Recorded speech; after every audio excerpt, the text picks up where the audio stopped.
తండ్రి లెగవాలని ప్రార్థన చేస్తున్నారు. మంటలు లెగవాలని ప్రార్థన చేస్తున్నారు. మంటలు లెగవాలని ప్రార్థన చేస్తున్నారు. బలమైన మంటలు ఓ తండ్రి లేచునుగా, బలమైన మంటలు లేచునుగా. తండ్రి బిడ్డల్లో కార్యాలు చేయండి, కార్యాలు చేయండి, కార్యాలు జరిగించండి నాయన. తండ్రి బిడ్డను పట్టి పీడిస్తూ వేధిస్తూ సంవత్సరాల నుండి తండ్రి బిడ్డ ఇబ్బంది పడుతున్న దురాత్మ ఆజ్ఞాపిస్తున్నా.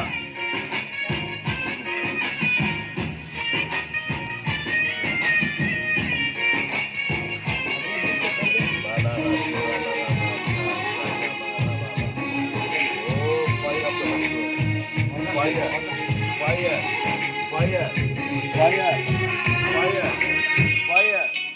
దేవుని శక్తి ఈ బిడ్డల్లోకి విడుదల చేస్తున్నా.